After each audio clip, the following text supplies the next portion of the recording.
Pues bueno, pues buenas noches, bienvenidos todos. Me da muchísimo gusto tenerlos aquí nuevamente en nuestra plataforma de Zoom y de Facebook de la Keile y de la Sinagoga Histórica Justo Sierra.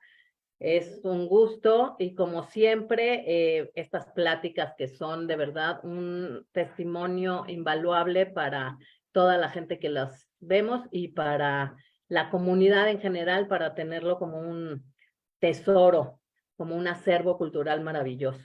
Mónica, ¿cómo estás? Muy bien. Raro porque tengo que decirles a quienes nos están escuchando que esta entrevista tuvo que ser grabada previamente porque nuestro invitado vive en Israel y ahorita debe de estar plácidamente dormido como a las 3 de la mañana o no sé qué horas son en Israel. Entonces, lo que le propuse fue trabajar la entrevista de la misma manera que siempre, pero la grabamos la semana pasada y hoy vamos a pasarla como si él estuviera con nosotros. Al terminar la entrevista, los invitamos igual que siempre a dejar comentarios y preguntas y se los vamos a hacer llegar. Digo, preguntas no sé qué No, tanto, más preguntas bien no, yo saludos, yo creo creo. más. Y si alguien quiere, Perdón, Mónica, más bien decía yo Didi. que escribieran tanto en el Zoom, más bien en Zoom, en el chat o en preguntas y respuestas para que nosotros te lo mandemos y tú a su vez se los puedas mandar para que él los lea. Exactamente. Y a lo mejor quieren aportar cosas sobre lo que van a estar viendo, a lo mejor quieren comentar y eso le va a llegar a él cuando se despierte mañana en la mañana, ya va a ver todo esto y a lo mejor les podemos hacer llegar sus respuestas. Entonces, bueno, es un invitado que la idea fue de una prima mía muy querida y que sé que me está viendo, Ilana. Gracias. Tú también me recomendaste a la señora Esther Schiller y fue realmente gozoso conocerla. Y en esta ocasión es un tío de mi prima, por lo que en varias de las fotos aparecen mis tíos también. Y bueno, sobre todo lo importante que es tener y recuperar otras historias que nos hablan de la vida comunitaria, de la vida de la Ciudad de México, del pasado de la ciudad y del pasado de la vida de los inmigrantes que llegaron a México hace ya casi 100 años. Entonces, vamos a poner la entrevista grabada y esperamos que la disfruten mucho y esperamos también sus comentarios. Aquí los iremos resolviendo. Bueno, Así es. empezamos. Muchas Gracias. gracias, bienvenidos todos. Bienvenidos.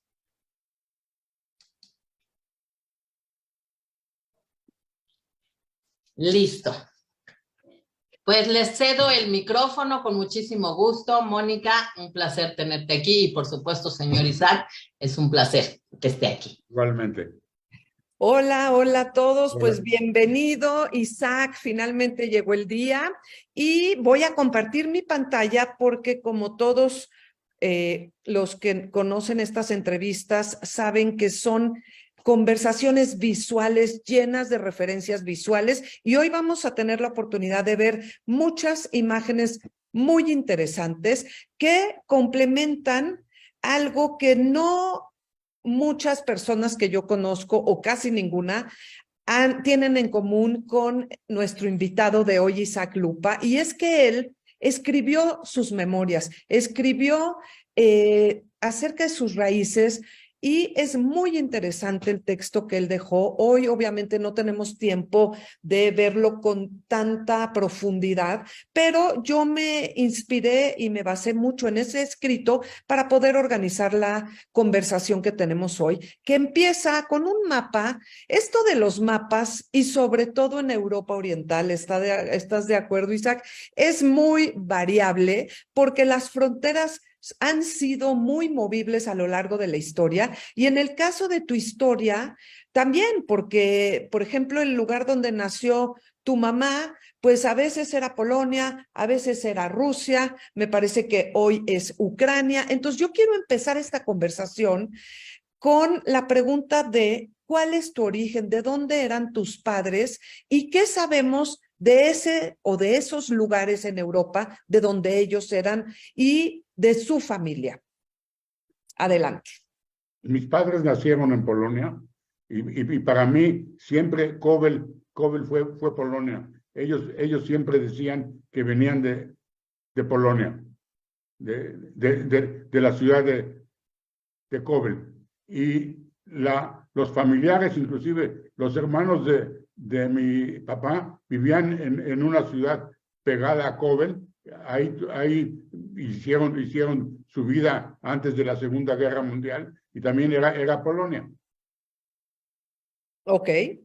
¿Y qué es lo que tienes de información con respecto a la vida en Kovel? Yo lo que estuve leyendo es que era un shtetl. Para la gente que nos escucha que no saben lo que es un shtetl, es una aldea, un pueblito judío en el que, bueno, no judío, pero en el que hay una mayoría judía y que la vida gira alrededor de las tradiciones. La lengua principal que habla la gente es el yiddish.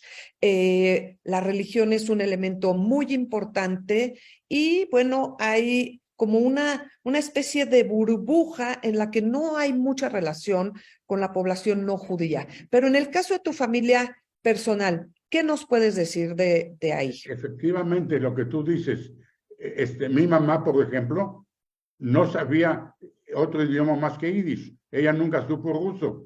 Ella toda su vida la llevó desde que fue niña hasta que se casó. Únicamente su único idioma fue yiddish. No manejó otro idioma, no supo otro idioma, no supo ni ruso ni polaco. ¿Y sabes a qué se dedicaban los papás de tus papás? Tenían una tienda de abarrotes y eran, se mantenían de la tienda de abarrotes. Ok. Esto en el caso de tu mamá. Sí. Ok. El caso de mi mamá. Y los de mi papá estaban más cerca de venta de carnes, porque el hermano de mi papá después puso carnicería también. Entonces ellos estaban más cerca de las carnes, de venta de todo tipo de carnes. Ok. ¿Y eran muy religiosos? Sí, muy religiosos. Eran muy religiosos. ¿En las dos familias? En las dos familias eran religiosos. De hecho, me parece, y me voy a adelantar tantito, que en tus memorias hablas de que tu mamá tenía el Tzena Urena, que, bueno, son textos religiosos escritos especialmente para mujeres en Para yiddish. mujeres. Efectivamente, son textos que en todo tiempo los leían únicamente las mujeres. Es decir, las mujeres como que no iban del todo a lo que conocemos hoy en México como shul, sino ellas tenían su lado diferente que se basaban en el Tzena Urena. ¿Pero iban a algún lugar o lo hacían en su casa solas? Lo hacían en su casa solas. Uh-huh. Ok, tenemos algunas otras imágenes de Kovel. Tienes muy bonitas imágenes de Kovel. Las encontré Realmente. en internet. Sí, no sé, pero tienes muy bonitas imágenes de Kovel. Ahora, esta es significativa porque es la estación de trenes. Entonces, pues yo lo que leí es que por estar en pues en esta intersección donde pasaban los trenes, sucedieron cosas interesantes. Efectivamente, en esa intersección, una vez llegó a Kovel Jabotinsky, y Jabotinsky dio una conferencia a todos los judíos de Kovel desde el tren, porque eran gente muy importante que en ciertos lugares no se paraban demasiado tiempo. Entonces, querían a la gente enseñar sus teorías que eran diferentes, y sobre todo Jabotinsky, que tenía teorías más derechistas. Entonces, su discurso lo hizo en la estación de tren para que la gente se juntara ahí, y él continuó su viaje a otra ciudad. Qué interesante. Y tengo estas imágenes porque va a ser muy significativo en la historia de tu familia y de la tuya propia esta influencia del sionismo para toda la vida que siguió después. Y por eso puse aquí una imagen de Teodoro Herzl y de la cajita azul de la Pushke, que yo creo que estuvo en toda tu vida acompañándote. En toda mi vida, desde niño chiquito. Pero a ver, antes de que lleguemos a ti, ¿la idea del sionismo se vivía en casa desde Europa? ¿Qué te contaron tus papás? Mi papá la vivió desde Europa. Mi mamá no tanto, pero mi papá sí se empapó de sionismo desde Europa. Ok. Y luego lo va a poner en práctica cuando llega a México. Cuando llega a México. A México. Ahora, antes de llegar a México, tenemos perdón, que voy y vengo. Cuéntanos la historia de cómo se conocen tus papás, porque eso también tiene vinculación con algo que yo siempre menciono en los recorridos que hago en México y que es la panadería del señor Zalman Goldberg. Y tuvo algo que ver con el contacto que tuvieron tus papás allá en Kovel. Zalman Goldberg ya tenía panadería en Kovel. Vamos a llamarlo, en lo que él ganaba la vida, era en haciendo pan, sobre todo las jalós de Shabbat, que el pan judío que se usa es diferente, por ejemplo, al que conocemos en México, el bolillo, el pan judío, la jalá o el pan de centeno. Son panes muy diferentes. Y Goldberg ya lo venía haciendo desde Kovel. Y cuando llegó a México, puso su panadería en las calles de Jesús María. Pero antes de que llegue a México, esa panadería creo que fue fundamental para que tus papás se conocieran en Kovel. Yendo a las que iban luego a traer la jalá eran las mujeres, y dentro de la panadería presentaron a mi papá con mi mamá, los Goldberg. Ya. Que creo que tu papá les compraba pan. Sí. Luego se cruzaba y compraba, no sé si un herring o algo compraba algo para comer. Y se sentaba en una banquita. Se sentaba en una banca a comer. Ya lo invitaban a comer adentro de la panadería. Y por ahí un día llegó tu mamá, según lo leí en tus memorias. Exactamente. Que por cierto, mencionas un strudel que parece ser que único de tu mamá. Era el strudel que para mí no he comido otro igual. Qué rico. ¿Nos puedes dar los nombres de tus papás? Mi papá se llamaba Jacobo Lupa y mi mamá se llamaba Feige Gonic. Algo mencionas del significado del apellido Lupa. ¿Lo recuerdas? Es que muchos dicen que Lupa viene del rumano, y parte de la familia, hermanos de mi papá, estuvieron en Kishinev. Kishinev ya es en ocasiones era parte de Rumanía. Entonces, dicen que el apellido nació allá. Hablan también de ¿cómo se llama? En los tiempos de la Primera Guerra Mundial, cada familia que tenía más de dos hijos, el resto tenía que ir al ejército. Entonces, la familia de mi papá era una familia como de 10 hijos. Y dividieron cada cuantos hijos a diferentes nombres. Había en México una familia que se llamaba Rubinstein, que decían que eran de la familia de Lupa, que ellos venían de una familia Lupa, pero ellos eran Rubinstein. Siempre Porque fueron divididos. Ahora, de la familia Lupa, sí, 2 hermanos sí fueron al ejército ruso, mi papá y su hermano. ¿Y te recuerdas algo que te contara tu papá de su estancia en el ejército? La verdad es que mi papá en esas cosas era muy cerrado. Casi no contó nada de su pasado.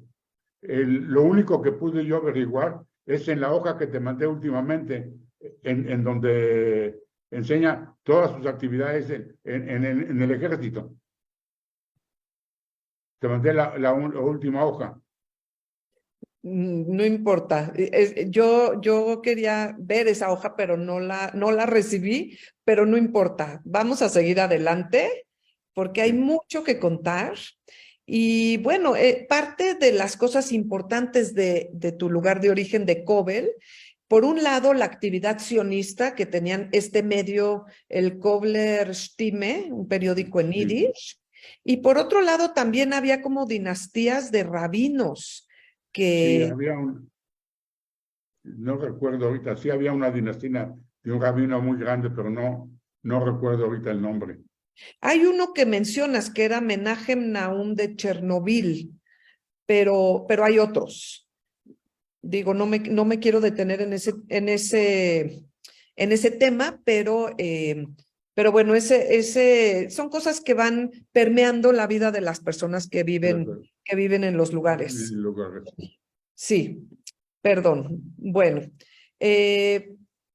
nada más aquí creo son 2 hermanos de tu 2 papá. hermanos de mi papá. Perdón, creo que voy a tener que contestar. Un segundito. Sí. Sí. Bueno.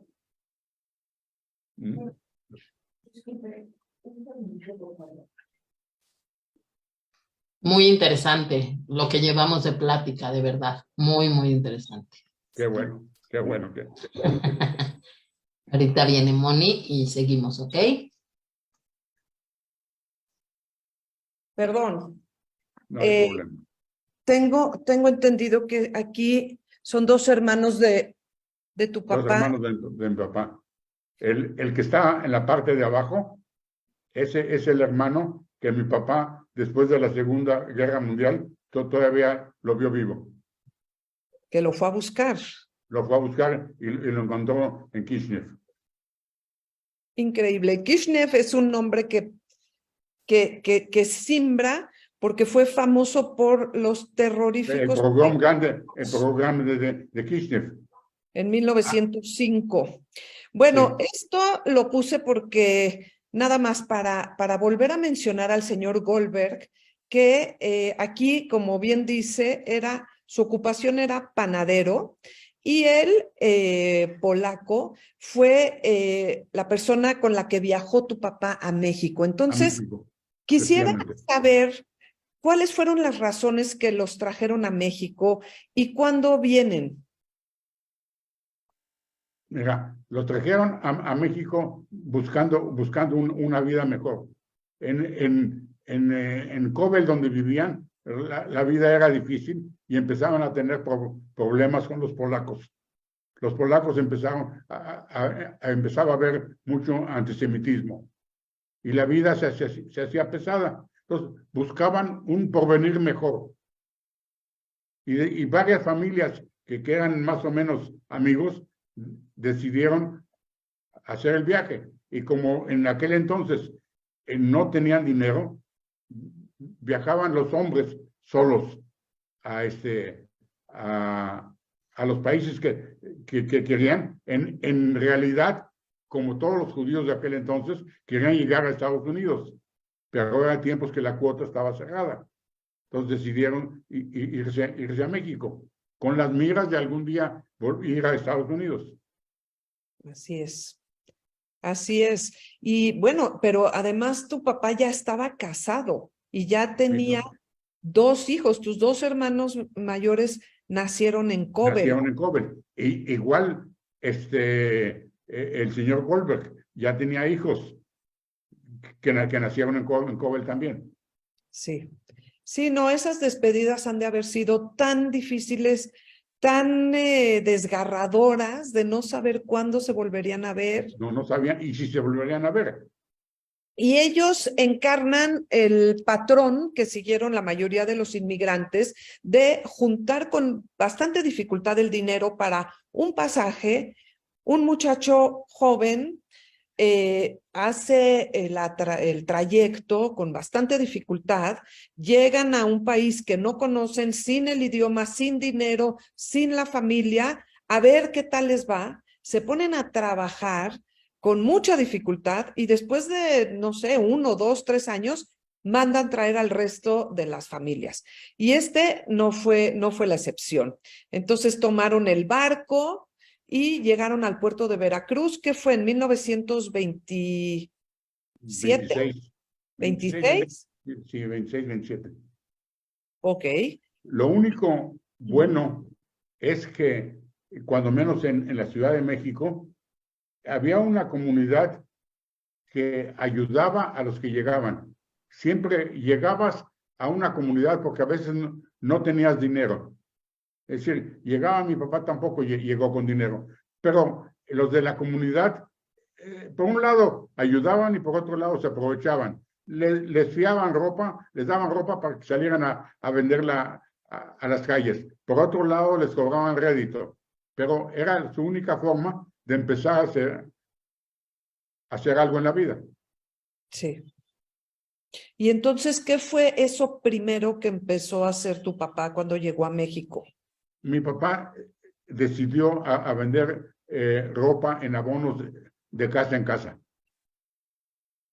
Pero no sé qué recomendación tuvo, que en San Luis Potosí había una ciudad que se llamaba Charcas, que ahí era un lugar fácil y recibían bien a los inmigrantes para que vendieran ropa ahí. Entonces estuvo como 1 año y medio en Charcas, y de ahí es donde hizo el dinero para poder traer a mi mamá y mis 2 hermanos. Regresó a la Ciudad de México y entonces empezó a arreglar los papeles. Ahí en Chacras, en San Luis Potosí, ¿había más paisanos? Sí, había más paisanos. ¿Y vivían juntos? Creo que sí. Y para él, que venía de una familia religiosa, no ha de haber sido fácil, pues por el tema de kashrut. En ese lugar no había kashrut. No, la verdad, siempre me he preguntado cómo se las arregló, porque todavía en la Ciudad de México había un poquito, pero allá no había nada. Sí, no, yo he oído de San Luis Potosí que había un núcleo de judíos bastante importante, pero no en Chacras, que nunca había oído el nombre y que era un pueblo minero que pues seguramente, bueno, lo que cuentas en las memorias es que tu papá con mucha cabeza dijo, a ver, ¿dónde puedo seguir a los obreros que puedan estar interesados en comprar ciertos artículos? Y pensaste que en un lugar así habría buenos. Y ahí es donde estaban las minas de San Luis Potosí. Exacto. Muy bien. Y entonces, bueno, pues hay que traer a la familia, que me imagino que también era un tema burocrático de ir a la ciudad, de conseguir el papeleo, y finalmente, pues empiezan los trámites en Polonia para emigrar. Para emigrar. Aquí tenemos Sí. el documento. Igualmente, la emigración de mi mamá es peor, porque mi mamá no hablaba otro idioma. Mi mamá tuvo que venir ahora sí que muda, no podía hablar, no sabía cómo entenderse con la gente. No, y cuentas que además nunca había salido de su pueblo, que no conocía el mar. Nunca salió. Mi papá sí viajó a muchos lugares, mi mamá nunca salió de su pueblo. ¿Se pueden imaginar los que nos están viendo qué dificultad, o sea, salir de un pueblito donde solamente hablas yiddish, sin tu esposo, en una época, bueno, pues esto tiene ¿cuántos años? Ya casi 100 años. Casi un siglo. Casi un siglo. Desde que salieron es un siglo. Eran otras las condiciones, no había internet. Súbete a un barco porque además para llegar al puerto de Marsella era toda una odisea, Era una odisea por Europa. Todo. Y bueno, finalmente ir a lo desconocido, aunque ellos pues ya iban a encontrarse con tu papá, ¿no? Que tu papá fue el pionero, pero pues él iba solo, de algún modo era más fácil. Me imagino que viajar con 2 niños chiquitos, pues todas las dificultades que esto Todo era implica. bastante difícil. Increíble. Aquí vemos los nombres de tus hermanitos. Sí. Abba, Abel y que Moisés. Abel tenía 7 años. Moishe, que fue mi tío, y lo recuerdo con Sí, mucho cariño, exactamente. 4 Fue tu años. tío. Y miren cómo eran las fotos de los pasaportes, eran familiares. Esto ha Sí. cambiado. Y bueno, viajaron con la señora Goldberg, Efectivamente. que bueno, son las únicas fotos que pude encontrar de ellos en el centro de documentación.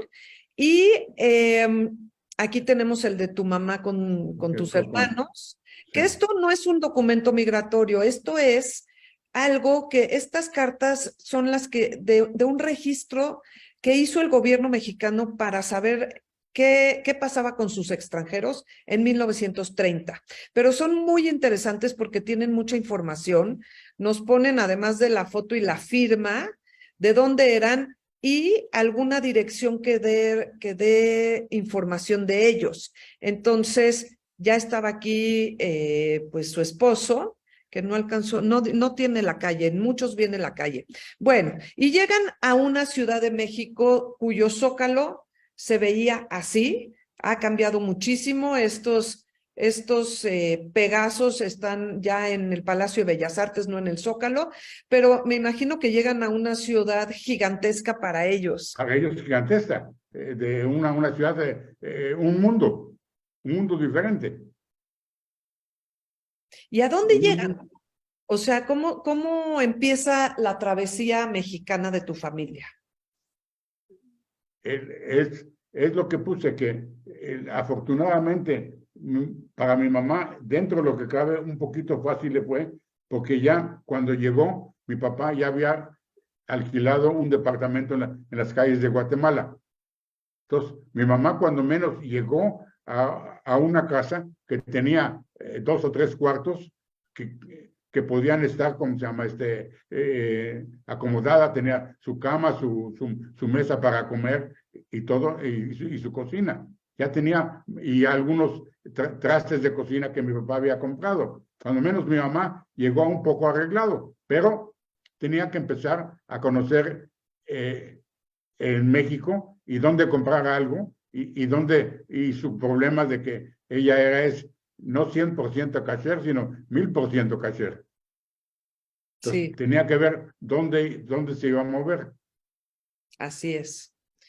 Y bueno, antes de continuar con eso, porque nos vas a platicar de esos establecimientos que le resolvían la vida, aquí vemos unas fotos donde ya aparece toda la familia. En algún momento, en 1931, es un día histórico cuando nuestro invitado Isaac nace en la Ciudad de México, en esa casa de la calle de Guatemala, ¿no? Y ya unos años después nace tu hermana Blume. Está al lado derecho. Ajá, aquí están ya todos. Y entonces, cuando tú naces, ¿cuál es tu primer recuerdo de esta Ciudad de México?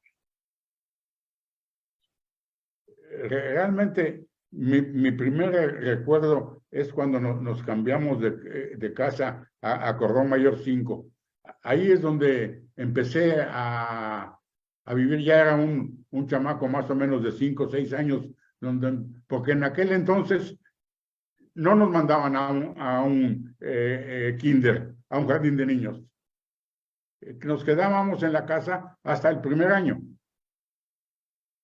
Entonces, ajá, ¿y qué hacían? Jugábamos en el patio del edificio. ¿Era el edificio o es diferente? Porque así es Correo Mayor 5 hoy. Es Correo Mayor 5 actualmente. Eso también lo vi en el internet. Es Correo Mayor 5 actualmente. ¿Pero así era en tus tiempos o era una vez? En mis tiempos, en lugar de las tiendas, estaba cerrado y había un patio grande. Entonces tenías el patio para jugar. Ahorita de esos patios hicieron las tiendas. Pero sí existía el edificio. Sí, el edificio existía. ¿Y cómo recuerdas la vida en ese lugar? ¿Quiénes eran los vecinos? ¿Cómo era el espacio? No sé, lo que nos quieras compartir de tus recuerdos de Correo Mayor. En ese edificio vivía también la familia Goldberg.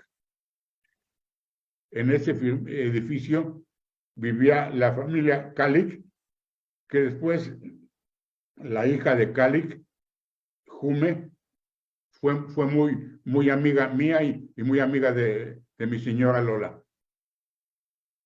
Y ahí vivía un abogado mexicano que era un solterón.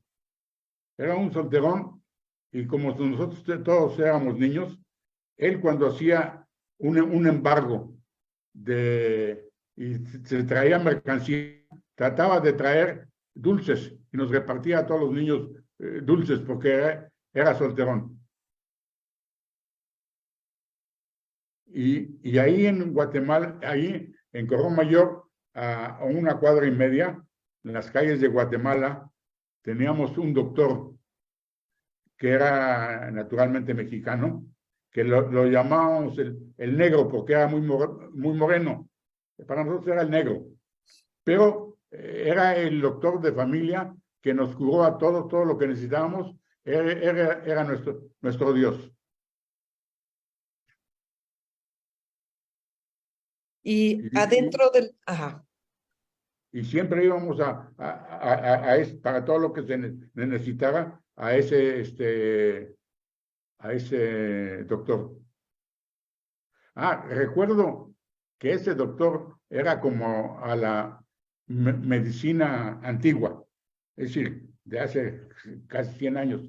No recuerdo qué enfermedad tuve cuando era un niño de 4 o 5 años, que él recomendó para curar esa enfermedad, tenía yo que tomar leche ordeñada directamente. Y en México de aquellos tiempos, llegaba a la casa la vaca y se ordeñaba ahí y yo tomaba la leche. ¿Era vaca o era burra? Porque luego hablaban de que la leche de burra... La leche era de burra. Creo que más seguro tienes razón, era de burra.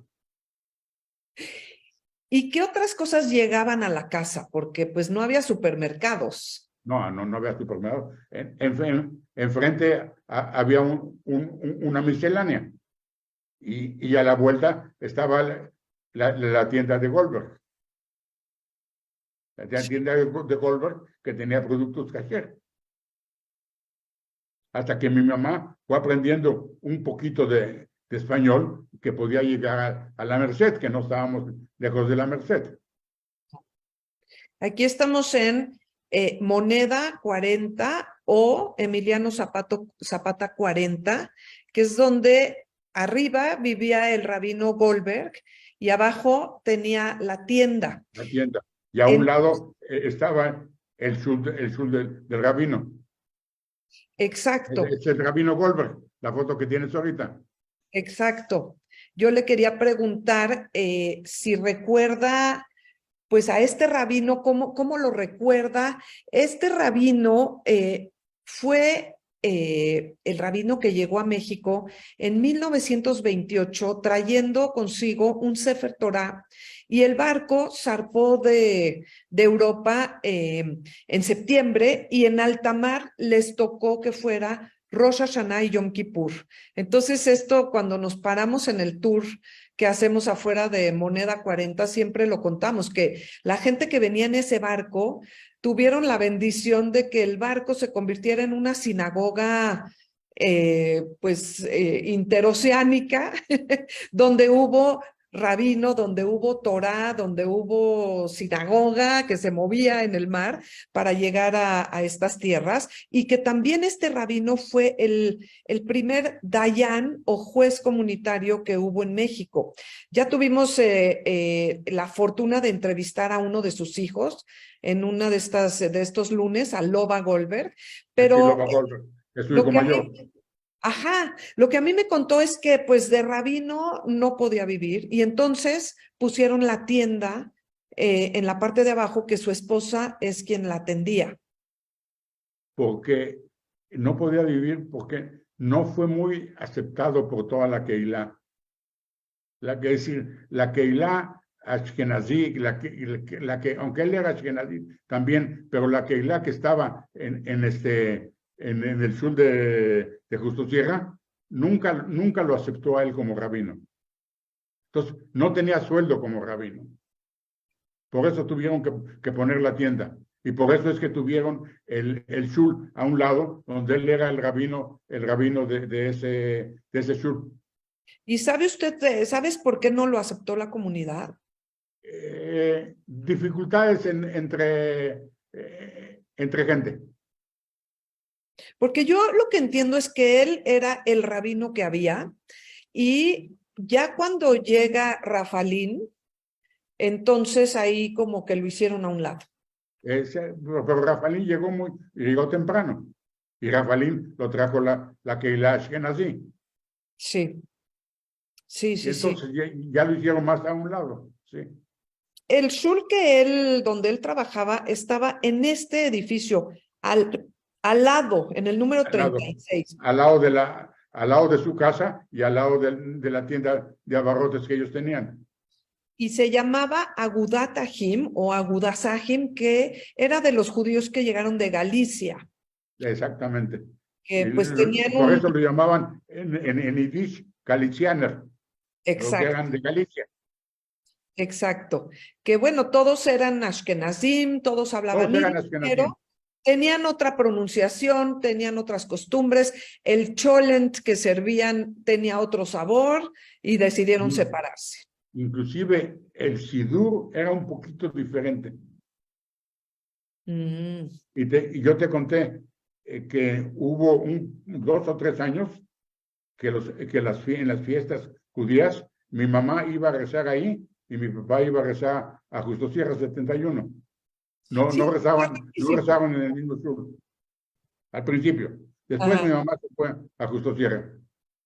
ya, Pero al principio mi mamá, no sé por qué, estaba ahí. ok. Ahora, me quiero regresar un poquito a Correo Mayor porque tú en tus memorias o en la plática que tuvimos haces evocaciones hasta de los olores que recuerdas que había ahí. ¿Nos puedes compartir un poco de eso? Bueno, es que en Cordón Mayor tenías la familia Goldberg, por ejemplo, era una familia bastante grande. Ahí se cocinaba mucho. Entonces, siempre tenías los olores de la comida. Y abajo, en la planta baja, vivía la familia de Sergio, que eran mexicanos. Ahí siempre tenías toda la comida mexicana. Entonces, siempre había un contraste de comida. Y el gefilte fish que se cocinaba por ahí.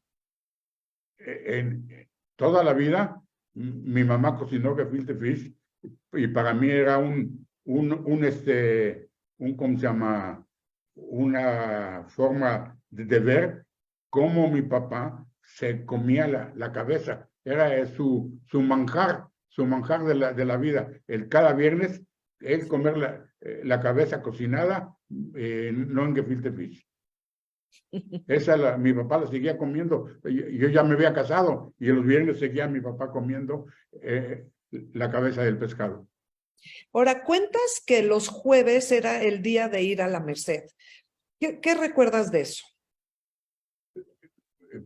Cuando yo era niño, muchas veces acompañé a mi mamá a la Merced. Por un lado, y yo ya sabía un poco más de español. Por un lado le podía ayudar. Y como se llama en México, llegaba el tiempo en que cada quien tenía sus marchantes. Entonces llegaba siempre a los mismos puestos a comprar todas las verduras. Lo que era muy bonito ver, que ahorita ya no se ve en el mundo, que tenía que ir en un lado comprar un pollo y luego ese pollo llevarlo al Shohat.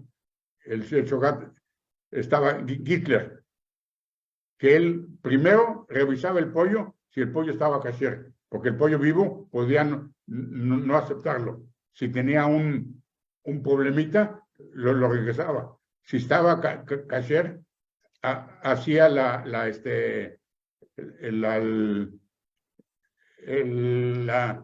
chiquita, como se llama en español, lo Pues mataba ahí con el cuchillo especial, y al lado estaban muchachos sentados que lo desplumaban. Todo eso se hacía viendo en 2 cuartos de 2 por 2. También Hitler tenía un cuarto muy pequeño, y el muchacho que estaba sentado ahí en cuclillas para desplumarlo, mi mamá ya se lo llevaba desplumado. Sí. Y no era como ahorita que compras un pollo limpio y cortado y todo, no, mamá se tenía que llevar a cortarlo a como ella quisiera. Y supongo que llegando a la casa también había que quitarle la sangre y hacer todo. Naturalmente, acabar de limpiarlo y quitarle las tripas que vienen adentro feas y todo que ahorita ya no se conoce, nadie conoce eso. Nadie. Aquí vemos una imagen que me fascina del interior del mercado de la Merced, que ya no existe porque ahora lo cambiaron de locación, pero bueno, voy a ver ¿Ya no si... existe la Merced? Sí, pero ya no está en donde estaba antes, que era pues a unas cuadras de Correo Mayor, ahora está en Circunvalación, más lejos, pero sigue siendo una ciudad entera fabulosa, pero ya no es ese. Y bueno, nada más antes de avanzar, en la tienda de los Goldberg vendían vino kosher y aquí hay una botella de lo que hacían. ¿Ustedes compraban el vino, lo hacían?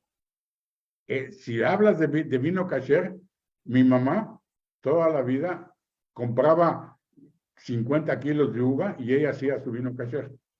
Ajá.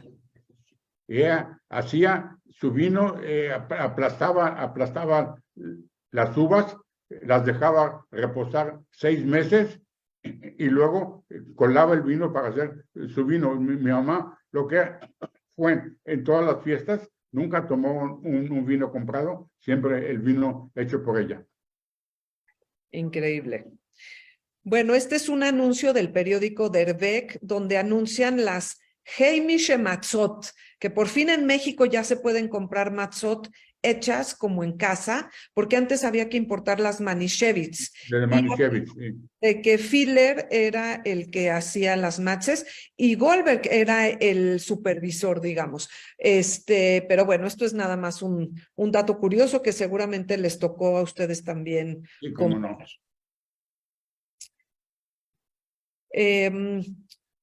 Bueno, una carnicería que estaba en la esquina de Jesús, María y Soledad. Supongo que ahí compraban la carne. La carne de res. La carne de res y todo eso. Y usted, tú también mencionas que te fascinaba, o sea, por un lado eran muy religiosos en la casa, pero que te dabas tus escapaditas a comer tacos dorados y tortas y cosas que no eran kosher. Efectivamente, sí. Desde chico yo lo hacía sin que mis papás supieran. ¿Y nunca te cacharon? Nunca me cacharon. O se hacían, como se dice, la vista gorda. Porque lo que comía afuera lo comía y en mi casa comía bien. Entonces, nunca me dijeron nada. Cuéntame de tus recuerdos de los cines y del Teatro Blanquita, de esa Ciudad de México que ya desapareció, que ya no existen este tipo de palacios de la imagen que había antes. Bueno, pero ya el Rialto tampoco ya no existe. El Teatro Blanquita ya iba yo cuando ya tenía los 19, 20 años. Eran teatros de revista en donde, para aquellos tiempos en México, en donde veías bailar a las muchachas en vestidos muy cortos, son casi trajes de baño, y en bailes muy exóticos, y en donde los artistas como Clavillazo en aquel entonces, que todos eran chistes de doble sentido. Tenías que conocer el México para entender los chistes. Sí. El que afortunadamente los conoció y los supo comprender fue mi hijo, que falleció, Jaime. Él sí conoció y sí supo comprender los chistes de doble sentido. En México, no sé hasta la fecha, pero antes existía el chiste de doble sentido mucho. Así es. Y bueno, aquí está la evocación de la gran torta que estaba en Corregidora. En Corregidora, en la esquina de Corregidora y Corredor Mayor. Que estaba el Cine Mundial. El Cine Mundial estaba a media cuadra en Corregidora. De acuerdo. Y el otro lado, en Corredor Mayor, estaba el Cine Goya. Ajá. Y también evocaste que iban a jugar a los llanos de Balbuena, que esto también es historia pasada de la Ciudad de México. Sí, ya no existe. Ahorita, y yo sé que en Balbuena ahorita construyeron muchas casas, pero antes eran campos tipo de campos deportivos, donde la gente lo podía usar lo que quisiera. Y nos íbamos los muchachos porque estabas libre, estabas en el campo, y en aquel entonces caminabas por México, por las calles de México, sin miedo. Íbamos de Corredor Mayor a Balbuena, que eran, por decir, 15 cuadras, y las caminabas sin ningún problema. No tenías miedo de que alguien te hiciera daño o cualquier cosa. Inclusive, si me acuerdo, llegabas a una gasolinera, tomabas la manguera y tomabas agua de la manguera. No teníamos miedo ni de enfermedades, ni de que te vayan a hacer algo. Era otro México. Así es. De hecho, sabemos que los vendedores ambulantes, cuando querían vender algo a gente muy pobre, le decían, no te puedo pagar. Decía, no te preocupes, dame tu nombre y tu dirección y yo cada semana te voy a cobrar unos centavos. Hoy en día, si alguien nos pidiera nuestro nombre o nuestra dirección, le diríamos que está loco, que nunca... Está loco, sí.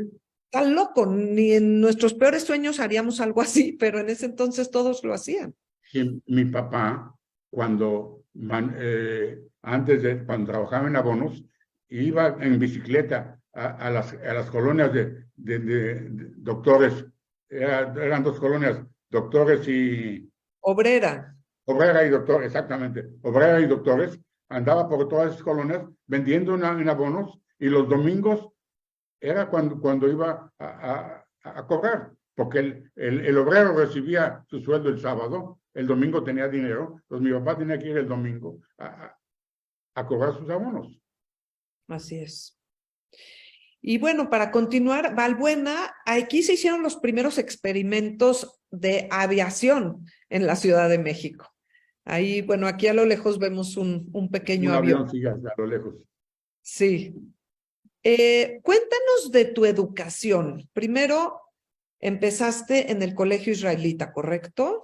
Empecé en el colegio israelita. Empecé en el colegio israelita hasta cuarto año nada más. Cuarto año. Mi papá era muy sionista. En aquel entonces se habló, durante muchos años, se habló que el colegio israelita se volvió un poco revisionista. Y mi papá no podía aceptar que yo estuviera en una educación revisionista. Entonces, mi papá me sacó del colegio israelita. Y como no había más, en aquel entonces no había más colegios, me metió al colegio que estaba a media cuadra de mi casa, en las calles de Guatemala. Pero era un colegio en donde, de puros mexicanos, en donde habíamos solo, que yo me acuerdo, creo que éramos 2 o 3 judíos. En la escuela que le puse, Rodolfo Menéndez. Así es. ¿Y nunca tuviste problemas por ser judío en estas escuelas públicas? Sí tenía, pero creo que más que judío era porque yo siempre he hablado con la R. Y la R se les hacía a ellos muy raro. El que voto mucho la R. Entonces me criticaban y como dicen en México, me choteaban por la R, pero no exactamente por judío. No exactamente, judío no tuve problemas. Era más la R. Ya. ¿Y cómo era estudiar en esta escuela pública? Pues, como niño no hice ningún problema. Al principio me sentí un poquito fuera de, porque llegué a otro ambiente completamente diferente.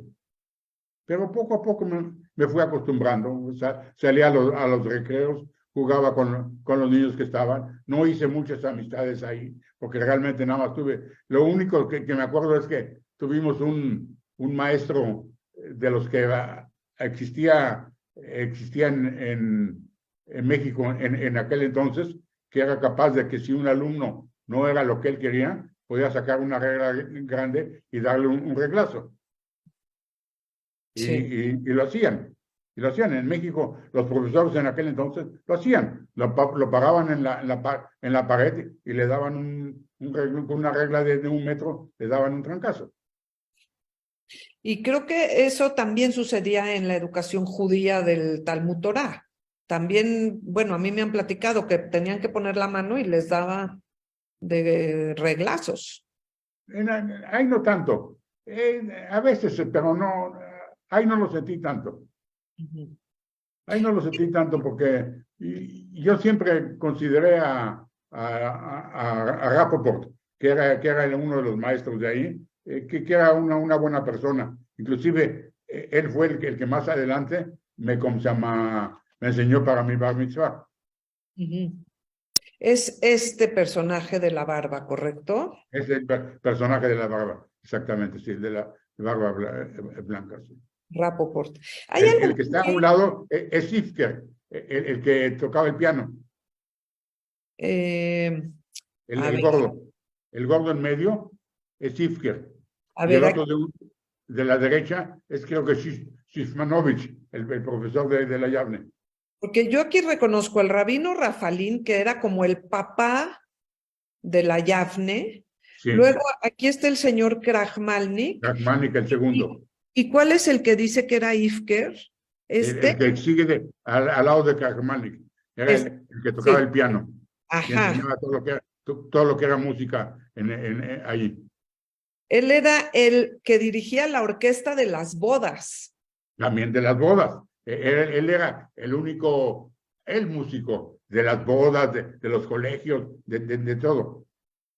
Voy a improvisar con un comentario que me hizo su hijo, Jacobo, en paz descanse, que a él le gustaba muchísimo ir a Veracruz. Ahí se inspiraba. Y entonces una vez estaban tomando un café en el muelle y llegaron unos músicos veracruzanos que estaban desafinadísimos. Y entonces él les dio 20 pesos para que ya se fueran, que era un dineral. Y estaban tan agradecidos con tanto dinero que siguieron tocando para agradecerle los 20 pesos. Bueno, con esta foto tenemos una enorme confusión, porque, bueno, yo la conozco gracias a Manuel Teifeld, a quien le mando un muy caluroso saludo con todo mi cariño. Él ha hecho un trabajo muy bueno, muy bonito en México.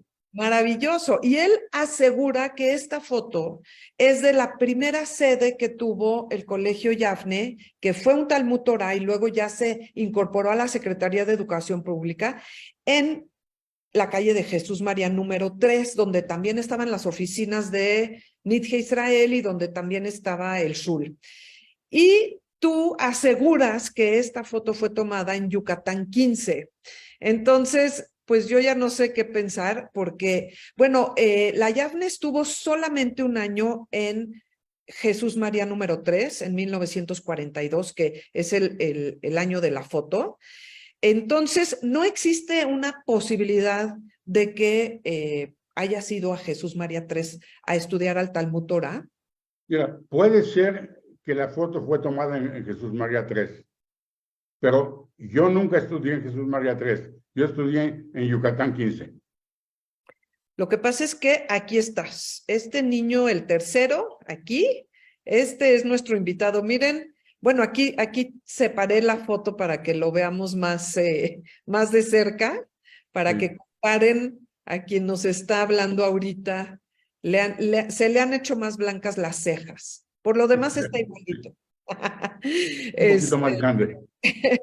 Pero bueno, el colegio Yavne que nace a partir de un Talmud Torah que era pues solamente de estudios judíos, luego ya se incorpora a la SEP en 1942 y es una escuela religiosa sionista de la comunidad Ashkenazi, de Nit Israel, que sigue existiendo hasta el día de hoy, pero ya en la zona de Interlomas.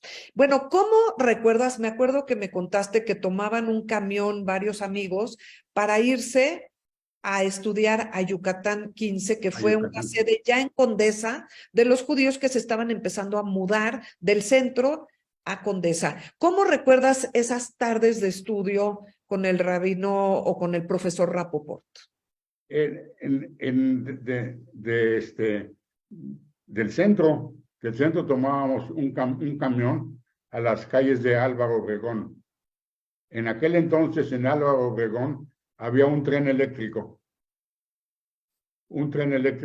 donde nos subíamos. El tren eléctrico cruzaba todo Álvaro Obregón y nos dejaba en Yucatán 15. Y era para nosotros, la verdad, como niños, más que el estudio, era todo una aventura. El subirnos al camión y luego al tren y luego llegar ahí, era toda una aventura. Éramos 3 amigos que lo hacíamos a diario, lo hicimos por varios años. ¿Y cómo eran esas clases de Talmud Torah? Es donde ahí aprendí gran parte de mi judaísmo, que lo tengo hasta ahorita, porque ahí estudié la Torah, ahí estudié religión, ahí me entré más en religión. ¿Y cómo era? ¿Era como un heider? O sea, que había una mesa larga con un maestro y los niños alrededor, ¿o era más como lo que conocemos hoy en día como una escuela? Como una escuela, más como una escuela. Más como una escuela. Salones. ¿Les daban algo de comer? No, creo que no. ¿Iban mujeres? ¿Iban niñas? Déjame recordarme. O sea, esta foto es de niños. Yo creo que no iban niñas. Porque lo que dice la foto... Aquí hay muchas niñas que de algunas me acuerdo inclusive que fueron amigas mías en el tiempo. Ajá. Porque lo que dice aquí que me dijo Shane de tu hija es que es la clase de la tarde. Sí, íbamos en las tardes. Eso, sí. Yo iba en las mañanas al colegio a estudiar mi colegio y en las tardes íbamos ahí. Sí, efectivamente. Y este señor te preparó para tu bar mitzvah.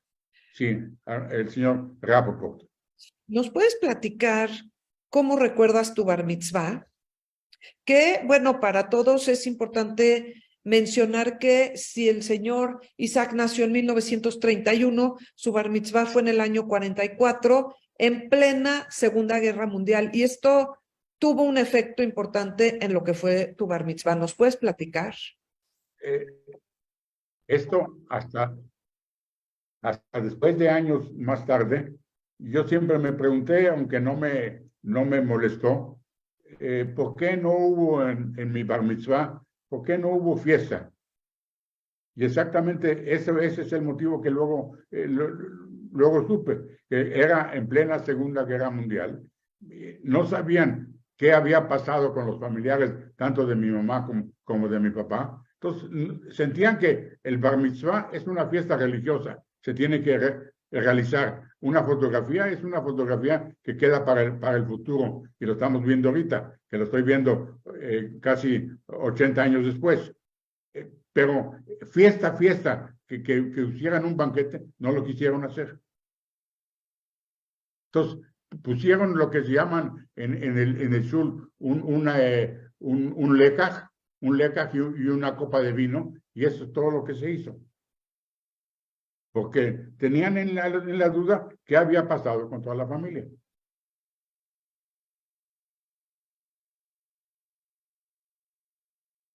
Sí, ya, Pero, ¿no? y luego supieron qué pasó con toda la familia, ¿se enteraron? Sí, supieron que de la familia de mi mamá no quedó nadie. Hay en la historia que en Kovel hubo un pogrom, inclusive hubo ¿cómo se llama? Un campo de concentración en Kovel. Ah.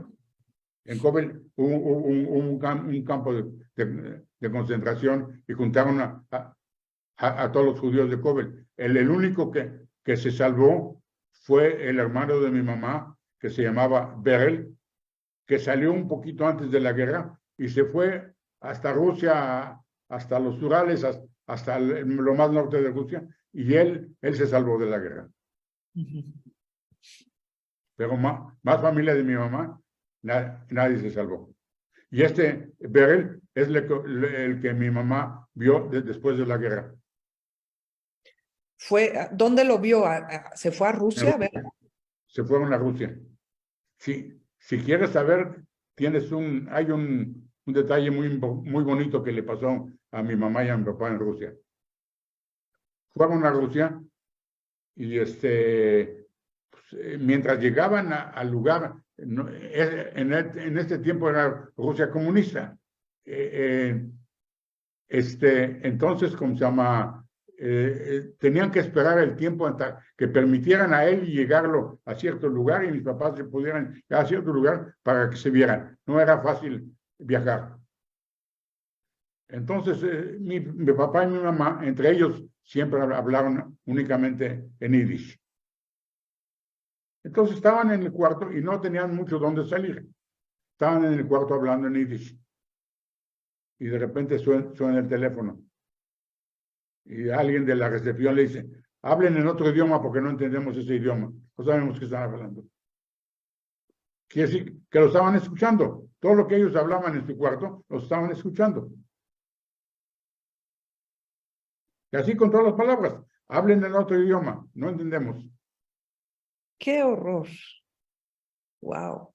Eso lo contó siempre mi papá. ¿Estaban en Moscú?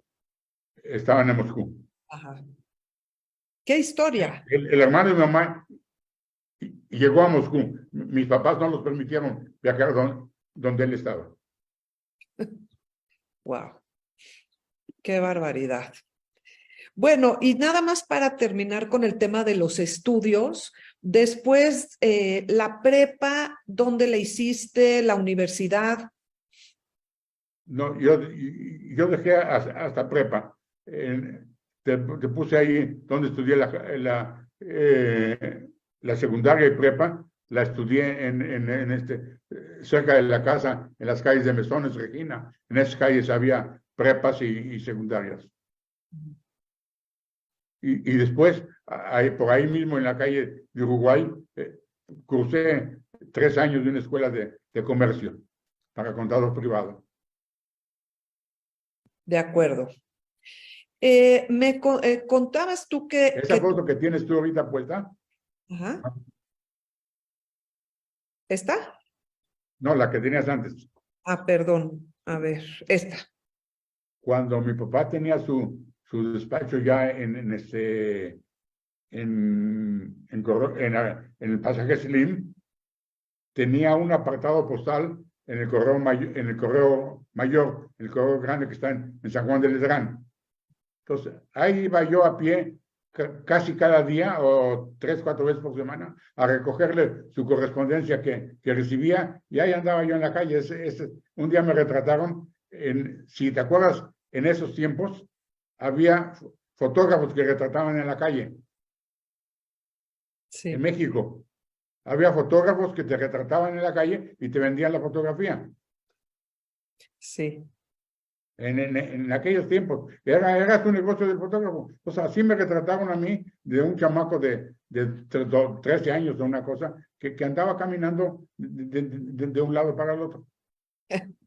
Y esta foto, yo no sabía dónde acomodarla, no sabía qué hacer con ella, pero me gustó mucho, me dijo algo, y qué bueno que la puse, porque en primeras, bueno, mencionaste lo de los apartados postales, que pues es otra era, ¿no? Sí, es otra era. Eran los apartados Todavía postales. existe el preciosísimo edificio de correos, pero ya casi no tiene mucho trabajo, pero los apartados sobre todo se mantienen para las cuestiones comerciales. Y vale la pena mencionar que cuando llegaron los inmigrantes a México, muchos no tenían un domicilio fijo porque todo el tiempo se estaban cambiando del lugar. Y había quienes tenían un apartado postal, que es un casillerito con llave, y a veces se los prestaban a los que no tenían dinero para rentar uno. Y entonces eran como comunales, ¿no? Porque pues la gente no tenía nada. Pero es que con mi papá era de más uso. Te conté yo en uno de los casos que mi papá vendía por catálogos. Entonces, mi papá ya en el negocio sí recibía mucha correspondencia de pedidos y de pagos. Entonces, sí había que estar yendo y recogiendo la correspondencia para luego ver qué se podía vender. Claro. Qué fantástico. Pronto vamos a hablar de eso, del negocio, del pasaje Slim y demás. Nada más quería, pues por el orden en el que puse las fotos, De acuerdo. este recuerdo que tienes de las idas con tu papá al Shul de Justo Sierra, que yo estoy ahorita sentada aquí, bueno, en la oficina, que era la oficina de, como podemos ver esta foto, es la ventana donde yo estoy, era la oficina de los que trabajaban en la Keilah, y ahora la utilizo yo. Y bueno, para mí, pues todo lo que me puedan platicar de este lugar me parece muy interesante. ¿Cómo recuerdas? Además, a ti te tocó cuando se inauguró, a lo mejor no fuiste, pero ya tenías edad para la inauguración que fue en 1941, tenías 10 años. Y no sé qué recuerdes del Shul en esos tiempos, tanto de la parte de los rezos como de la parte social, no sé, lo que nos quieras compartir del Shul. Lo que más recuerdo del Shul para mí son los viernes y los sábados. Entre semana yo casi no llegaba al Shul, pero viernes siempre acompañé el viernes en la noche a mi papá y el sábado. Y en aquel entonces, siempre el sábado había un kiddush con Chondi, con Kishke, y siempre ella, no me acuerdo, creo que se llamaba Shiele, el que los preparaba. Era un señor bajito que preparaba el kiddush para después del rezo. Y siempre me acuerdo que me sentaba con toda la gente grande a comer, que era un poquito diferente a la que mi mamá hacía, era más pesada. Mi mamá hacía comida más ligera, menos pesada. Me gustaría para la gente que no está familiarizada con estos términos, nada más traducir un poquito.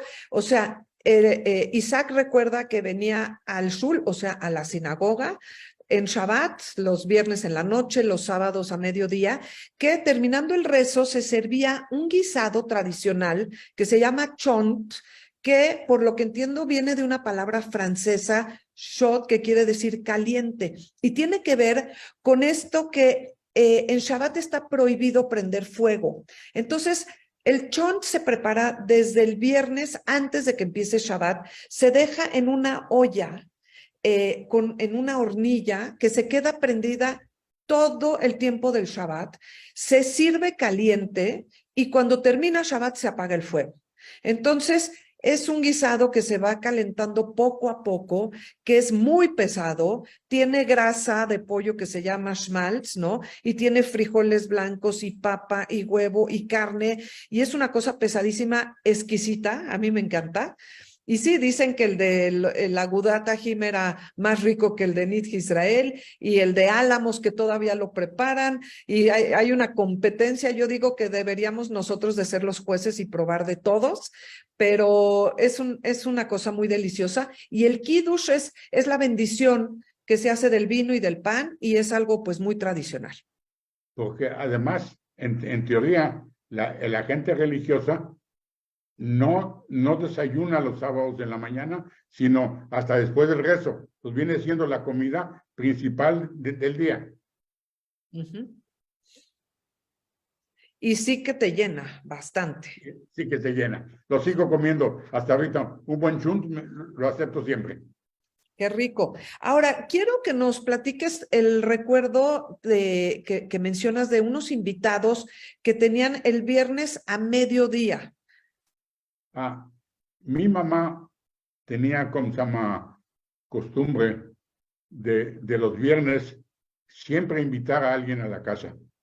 Para ella hay un tipo en la religión judía, no sé la traducción, Achnasat Orhim, es decir, meter a la casa a invitados, pero invitados como que dicen que están solos, que no tienen familia, que no tienen con quién estar. Entonces, mi mamá, por ejemplo, encontraba que un sheliach que vino de Israel y que estaba solo aquí porque era en México y que era sheliach, lo invitaba a comer porque estaba solo. O mi mamá encontró mucha gente de venta prieta y gente de venta prieta llegaba los viernes a comer a casa de mi mamá. O sea, la gente de Venta Prieta es una comunidad que encontraron su origen en los expulsados de España. De España, que llegaron a Colón. Y que tuvieron que esconderse por la Inquisición y cuando termina la época colonial salen a buscarse unos a los otros y tienen su comunidad en Venta Prieta, Pachuca, en el estado de Hidalgo. Y todos ahorita son morenos. Sí, porque la historia... Hubo bodas mancomunadas, ¿no? Sí, o sea, se habla de una mezcla muy antigua entre aquellos judíos y la población indígena de México, creándose un mestizaje. Pero ellos son judíos y tienen una vida ortodoxa. Pero bueno, ese es otro tema, es un tema conflictivo y complicado porque no han sido aceptados por la comunidad de México y pues qué increíble que tu mamá los sentara en la mesa para darles de comer. Entre paréntesis, creo que ya hay unos cuantos de Venta Prieta que están en Israel. Sí. Sí, ya han llegado a Israel y se han aclimatado. Así es. Así es. Muy bien, pues vamos a continuar ahora con una parte de tu historia que me parece muy interesante, que es cuando entras a una organización juvenil sionista que se llama Hashomer Hatzair. Mientras tú nos cuentas tus recuerdos, yo voy a ir pasando fotos porque hay muchas de esta etapa. Bueno, en México, en aquel entonces, había únicamente dos organizaciones juveniles sionistas, Anor Hatzioni o Hashomer Hatzair, y el que más tenía nombre y más bonito era Hashomer Hatzair. Entonces, y algunos amigos míos entraron a la Hashomer Hatzair, entonces yo fui con ellos. Entonces estuve en el Hashomer Hatzair varios años, estuve yo como 4 o 5 años en el Hashomer Hatzair. Siempre cambiaban de lugar donde encontrarse y llegué de la Shomer Hatzair, llegué a ir a varias moshavot que eran, unas fueron en Orizaba y la otra no recuerdo dónde, y iba con ellos. Por ejemplo, esta foto que tienes ahí es de una de las moshavot, que en aquel entonces dormíamos en México en tiendas de campaña. Y no se tenía miedo de ir a un pueblo chico y estar en tiendas de campaña. O sea, con Moshavot, ¿cómo podrías explicarnos lo que es una Moshavá?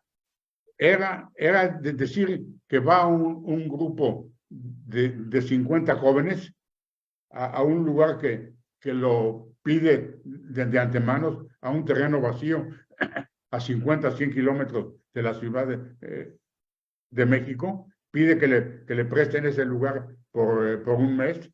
En ese lugar se ponen tiendas de campaña, se lleva todo lo que se necesita para hacer comida. En ese lugar se vive, se hace comida y se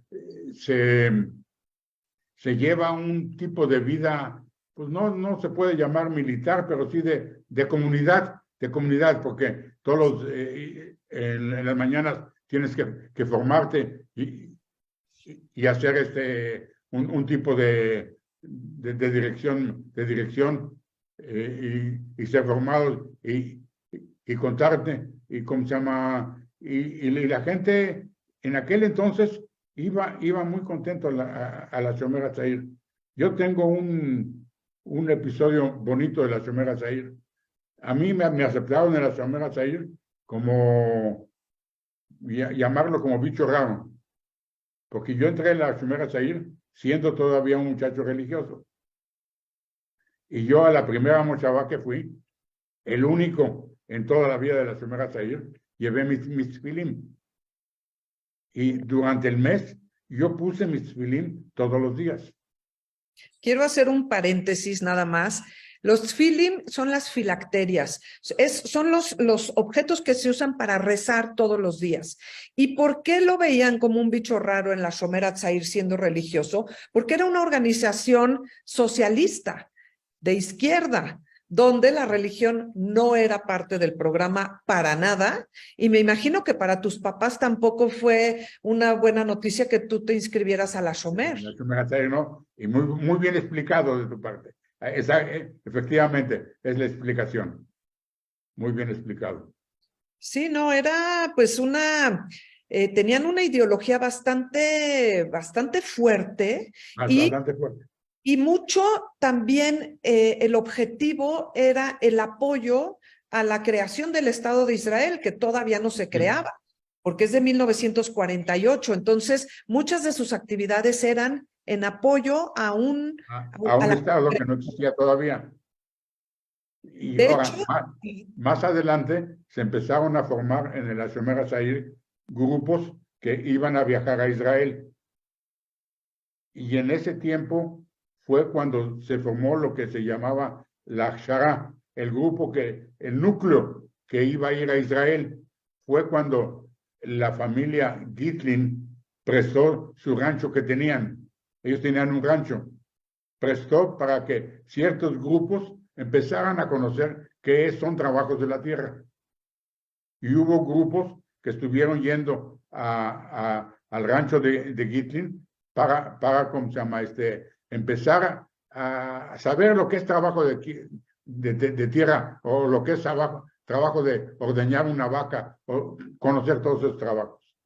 Claro, porque el Estado de Israel, antes de crearse, ya empezaron los kibutzim, que son estos colectivos agrícolas donde la gente vivía en un sistema completamente socialista, donde se rotaban el liderazgo. Y entonces, en preparación a eso, se fueron aquí en el Estado de México y nosotros ya tuvimos aquí por lo menos 2 entrevistas donde se habla de eso y yo los invito a que las vean en el YouTube de la Keile o de la Sinagoga Histórica. Una es la entrevista al señor Jaime Bank, porque él vivía en ese rancho con sus papás, y la otra de Esther Schiller, que su esposo estuvo en el barco Éxodo. Él estuvo en esa experiencia. Incluso en estas 2 entrevistas pasamos parte de la película que hizo Leonardo Cohen sobre la Shomer HaTzair en México. Y bueno, ahí están ya. Me encanta cuando se empiezan a cruzar entrevistas con información de unos y de otros. No, o sea, ¿es Schuller o Schiller? Es Schiller, pero se escribe Schuller con diéresis, pero se dice Schiller. La No, porque esposa si del señor Schiller. si es Schiller, fue Schiller, un Schiller fue el que fue mi Menael, mi jefe de la Shomera Zair. Yo creo que está en una de las fotos que aquí está. Yo creo que es él. Un alto que está del lado, Él. en una de las fotos. Aquí. Uno más alto. Él fue como lo llamaría, mi Menael Futsa, mi Menael del grupo. El director. Sí, de ese grupo. Ok. Esta foto me la mandó Shane, de tu hija, Sí. pero no sé si tú estás aquí o por qué. No, ¿Qué nos puedes no decir? estoy yo no estoy ahí, porque era de la Shomera Zair, era de aquellos tiempos, y está gente que estuvo en aquellos tiempos. Yo no estoy en esa foto. De acuerdo. Pero bueno, El que está en la orilla es Schiller. sí, aquí. Sí, el Aquí que está está en él. la orilla es Schiller. Y yo creo que aquí al centro está Avner Alifas, que En el fue centro, efectivamente, el fundador del sionismo en México, en porque México. la Shomer Hatzair, el Colegio Hebreo Tarbut, el Colegio Hebreo Sefaradí Tarbut, el Colegio Monte Sinaí Tarbut, todos tenían este sistema Tarbut que era tradicionalista, sionista y secular. Y él los fundó en México y ya Él los fundó. Entonces, bueno, tenemos más fotos de estos campamentos que, pues yo creo que eran verdaderamente entrañables. Y aquí estás. Eran campamentos que ahorita en México ya no se hacen. En México no va a ir la juventud a esos lugares.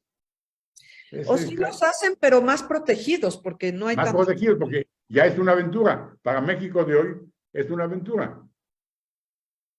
Esta foto es histórica porque además se ve el Deportivo Israelita en plena construcción. En plena construcción. El Deportivo Israelita está atrás. Sí. En 1950 es cuando lo construyen o lo inauguran. Estas invitaciones a las excursiones son de otra persona, pero me preguntaba yo si tú participaste. Se juntaban en Tacuba 15 para salir a las excursiones como a esta Popo Park o a Tláhuac. ¿No recuerdas alguno de estos eventos? Estos fueron cuando yo era muy niño. Ok. Y tenemos del archivo de la señora Raquel Mintz, que espero que nos esté viendo, Raquel Friedman, estos sobres del Keren Kayemet que llegaban a la organización sionista que estaba en México. Y me gustaría preguntarte de tu papá, ¿cómo fue que él se involucró en el sionismo, en el Keren Kayemet? Que, bueno, platícanos qué es el Keren Kayemet y qué recuerdas de tu papá trabajando en esta organización y después de ti, también tú. Bueno, mi papá, ya cuando, digamos, empezó a ser un poco autónomo en la vida familiar y pudo ganar el dinero para mantener a su familia, empezó a entrar a lo que a él le gustaba. A él le gustaba estar dentro de las organizaciones sociales. Y dentro de las organizaciones sociales, mi papá estuvo en la Keilah Ashkenazit, estuvo en el Keren Kayemet, estuvo en el Keren Ayesod, y estuvo en lo que ya no existe ahora, la Organización Sionista Mundial, que era en aquella ocasión Dulcin el presidente. Mi papá trabajó en todas esas organizaciones. Del Keren Kayemet, mi papá llegó a ser presidente. Como por 10 años fue presidente del Keren Kayemet. Y en tiempos de mi papá es cuando se hizo unión, lo que era muy difícil en aquel entonces México, de que en Keren Kayemet estuviera unido la comunidad sefaradí, la comunidad de Alepo y la comunidad de Damasco, todas estuvieran juntas en el Keren Kayemet. Cada comunidad tenía su Keren Kayemet separado, pero daban un reporte al Keren Kayemet general. Eso se logró con mi papá presidente. Y aquí vemos Organización Unida Sionista. Entonces es cuando ya todos Ya todos empiezan a unir, porque en aquel entonces había un dicho muy bonito entre todas estas comunidades: cada quien come arroz a su forma. Es decir, no me revuelvas contigo. Sí. Pues muy importante la labor. Aquí vemos en otra de las fotos de Raquel Mintz Friedman, que hicieron en algún momento una exposición del grupo de los sionistas De que los están sionistas. en México, pero me gustaría que nos cuentes también cómo, o sea, porque hay gente que no sabe a qué se dedica el Keren Kayemet, y creo que es importante. Hace rato estuve yo viendo un video de una persona del Keren Kayemet de Israel que vino a México pues como asesor para que se restaurara la Alameda Central en México, porque son expertos en cuestiones de árboles. ¿Nos puedes platicar un poco, en general, qué es el Keren Kayemet y cuál fue la labor que hacían en México? El Keren Kayemet, cuando se fundó el Estado de Israel, el gobierno se dio cuenta que es un Estado, pero un país necesita bosques, porque los bosques, además de embellecer, atraen el agua, atraen el agua al país. Y más que Israel es un país hasta cierto punto desértico, entonces el Keren Kayemet tomó la labor de plantar en Israel árboles, y su meta era, no me acuerdo, eran plantar millones de árboles. Cada vez escogía otra zona del país para ir llenando esa zona de árboles. Ahorita la zona que escogieron es por la zona del norte, que todavía no estaba muy poblada, del norte. Y como un detalle curioso, en esa zona que se está plantando ahorita en el Keren Kayemet, mi familia y yo plantamos, materialmente, plantamos árboles. Estuvimos plantando el árbol materialmente hace 15 días. Por ahí tenemos las fotos de que cada uno de mi familia plantó su árbol en el Keren Kayemet.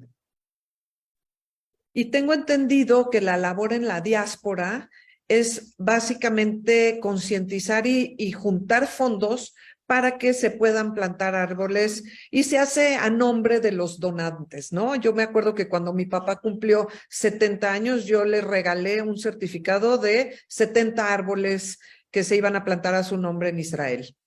Efectivamente, en los bosques de Israel, en cada lado hay una placa de quién plantó los árboles. Efectivamente, existe hasta la fecha en casi todos los bosques las placas de quienes plantaron. Ya, sí, no ha sido un verdadero milagro no un milagro, ha sido ejercer la inteligencia y el conocimiento a favor de poder tener vida en donde no habría vida. Exactamente, era un desierto. Si no hay árboles, falta vida. No está completo el país si no está poblado de árboles. No. Ahora me voy a brincar unas fotos y ahorita regreso, porque a ti te involucró, creo que desde muy joven, para ir, llamaríamos ahorita a crashear a las bodas, pero no para meterse a tomar alcohol, sino para otra labor que, si ustedes se fijan, ahorita regreso, vean esta cosita blanca que tiene aquí el señor Hinich, o aquí mi Zeide, mi abuelo Pupko, o en estas dos fotos, todo mundo tiene una cosita blanca pegada en su traje. Y esto era una manera de juntar dinero. ¿Nos puedes contar tu recuerdo haciendo esta labor en las bodas de Justo Sierra, sobre todo? Después se formó en el Keren Kayemet, se formó lo que es el grupo de la segunda generación. Entonces, al grupo de segunda generación se le encargó, en aquel entonces se aceptaba, que se fuera a las bodas y se pusiera un papelito blanco en la solapa de los trajes que decía Keren Kayemet, y cada persona que llegaba metía en una caja o en un lugar que tuviéramos, metía una contribución para el Keren Kayemet. En eso nos dedicamos la segunda generación del Keren Kayemet. Y sabíamos que parte de nuestra diversión de sábado o domingo era ir a las bodas. Y siempre teníamos que dividirnos, si había 2 o 3 bodas, que se fuera a cada boda, y normalmente íbamos de pareja, o a veces íbamos de 3 a cada boda a juntar el dinero por el Keren Kayemet. Se acostumbró mucho en nuestro tiempo, y fue algo bonito, hasta que la gente, perdón por la palabra, no lo aceptó, como que vio que molestabas a su invitado. Y entonces se dejó de hacer, porque yo tengo entendido que ya ahorita no se hace. Pero en aquel entonces, muchos años, sobre todo en Israel, ¿no? Y si yo voy a ir también, inclusive cuando había bodas en el restaurante de Chapultepec, había un restaurante en Chapultepec que se hacían bodas. Sí, y terminaban su labor me recuerdan las campañas de la Cruz Roja, que en todos lados nos piden meter dinero en una cajita y nos pegan aquí la cosa de que ya donamos. Sí. Yo creo que era lo mismo, pero ¿ustedes terminaban eso y se iban o les servían de comer en la boda o se quedaban a la hora del baile? Nunca nos quedamos a una boda.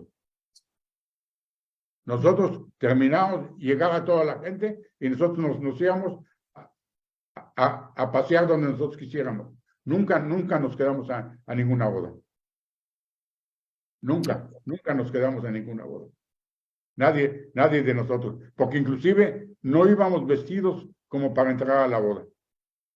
No sé, es decir, en la boda vas un poco más arreglado, un poco más, pero nosotros íbamos normal.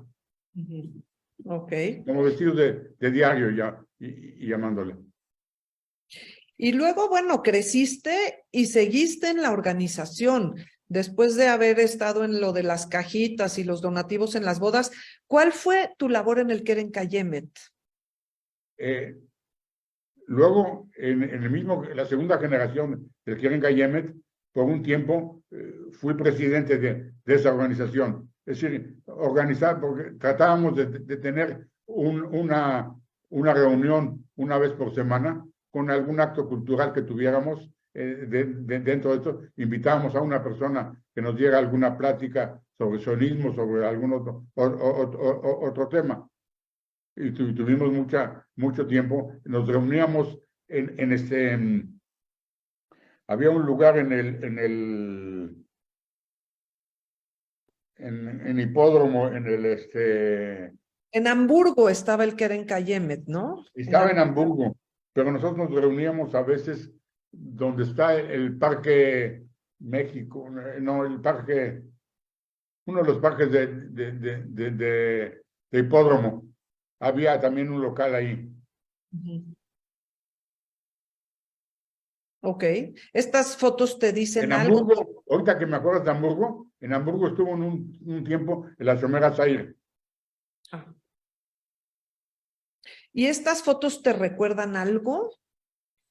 Me llegaron por ahí. Estas fotos, ahí estoy yo ya con mi esposa, ya me entregan a mí un diploma por mi trabajo en el Keren Kayemet. De acuerdo. Sí, aquí también tú fuiste, aquí dice, ¿no? El presidente del directorio territorial del Keren Kayemet, señor Tupa. Fui en un tiempo presidente del directorio territorial. Pero miren lo que dice, que pese a su juventud, es un ferviente y veterano ascán de esta institución, que empezaste muy joven. Empecé muy joven, efectivamente. Y hubo un congreso en Jerusalén y a ti te mandaron a ese A encuentro. ese congreso. Voy a ver si me salté algo por acá. Sí, porque bueno, por un lado, o sea, la historia de activismo comunitario en tu familia es muy fuerte. Por un lado, si nos puedes decir brevemente, porque se nos está yendo el tiempo, tu papá, ¿en qué cuestiones estuvo muy activo, además de Keren Kayemet? Y luego quiero que nos platiques también de tu mamá, porque de ella no tengo ninguna foto en su activismo, pero sí hay historias. Mi papá, como te mencioné antes, estuvo en la Keilah Ashkenazí, estuvo en el comité principal de la Keilah Ashkenazí, y mi papá estuvo como 20 años, Gabay Rashi del sur de Acapulco 70. ¿Qué hace un gabay? Un Gabay es el que organiza todos los rezos, organiza que el rezo esté correcto, que no haya ningún problema con el rezo, y se ve que el Hazán que tiene que llegar, que sea a su tiempo. Y en general, el orden. De repente, cuando llegaba fiestas como Rosh Hashanah, cuando hay mucha gente, no había orden. El Gabay se encargaba un poco de ver que hubiese orden en el sur. Yo le pregunté a Isaac que si sus papás iban a algún café, que si tenían algún restaurante, y me dijo, mis papás no salían porque, dice, mi papá cada noche tenía otra junta, o con el Keren Kayemet, o con la Keilah, o de algo, siempre estaba ocupado. Después de una larga jornada de trabajo, que no era fácil, se dedicaba a cuestiones comunitarias toda su vida. Y por parte de tu mamá, yo tengo aquí una foto del Hospital Psiquiátrico de la Castañeda y puse esta otra que no tiene nada que ver contigo, pero para ilustrar esto que me contaste, que cuéntanos, de que desde chico tú la acompañabas con canastas. Sí, había en ese hospital psiquiátrico, había una mujer. Yo nunca supe exactamente, o no me quisieron decir quién era la mujer. Creo saber quién es, pero mi mamá se acostumbró a que ella tiene que cuidar a esta mujer. Una vez por semana cocinaba una olla de comida y yo acompañaba a mi mamá. Y era muy lejos, desde el centro hasta... Mixcoac. No, era después de Tacubaya. En Mixcoac. En Mixcoac, hasta después de Mixcoac, y llevarle eso y ver a la señora que estaba un poco ida. Pero nunca supe exactamente, o no pregunté como niño quién era la señora. Lo único sé que mi mamá me llevaba, no tenía dónde dejarme, y yo acompañaba a mi mamá. A mí lo que me contaron es que había una señora de la comunidad, yo nunca supe su nombre, que estaba como iba a decir presa, pero bueno, de alguna manera sí, en este manicomio, porque hoy les llamamos hospital psiquiátrico, pero antes no había ninguna delicadeza y no se les llamaban enfermos mentales, se les llamaban locos, y que había una mujer de la comunidad que vivía, que estaba ahí, y que era tan pobre que su esposo recogía las sobras de la comida de las bodas y lo llevaba a la Castañeda, que fue un hospital muy célebre, fue con lo que Porfirio Díaz inauguró este edificio en el centenario de la independencia. Y bueno, no sé si te refieres a la misma señora, que es la que había que... Es la misma señora, hubo una sola señora. Mi mamá era parte de su vida ayudar al prójimo. Ayudar al prójimo. Entonces mi mamá lo hacía, probablemente, eso no supe, mi mamá conoció a la señora antes de que entrara ahí, porque mi mamá sabía muy bien quién era la señora. ¿Y qué otras maneras de ayuda hizo tu mamá? Porque estuvo en varias organizaciones también. Mi mamá estuvo, por un lado, dinero para una yeshiva en Jerusalén. Ella juntaba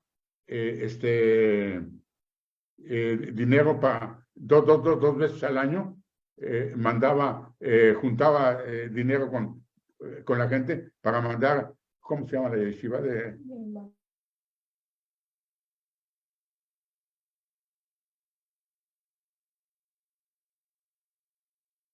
Ay, se congeló. ¿Se congeló o está pensando? Mamá lo hacía por dos motivos, por ayudar a la yeshiva y porque hubiese quien dijera por ella Kadish durante mucho tiempo. Mi mamá creyó mucho en que se dijera Kadish por ella cuando no estuviese. Es un rezo que se dice a la memoria de los muertos. Es lo que se dice lo que empieza Iskadal ve Iskadash. Ok, pero entonces, también estuvo en el Freudenverein, ¿no? Y además estuvo en el Freudenverein ayudando a mujeres, mujeres, ¿cómo se llama? Pobres dentro de la comunidad. Ese Freudenverein ayudaba a mujeres pobres, que siempre hubo. Sí. Aunque usted no lo crea. Bueno. Ha habido yo sé que ahorita en la comunidad de México hay personas que tienen taxis y son choferes de taxis. Sí, no, y hay personas que reciben despensas para poder comer. Pero bueno, vámonos un poquito más rápido. Creo que hay una historia con estas personas de la foto, que es interesante.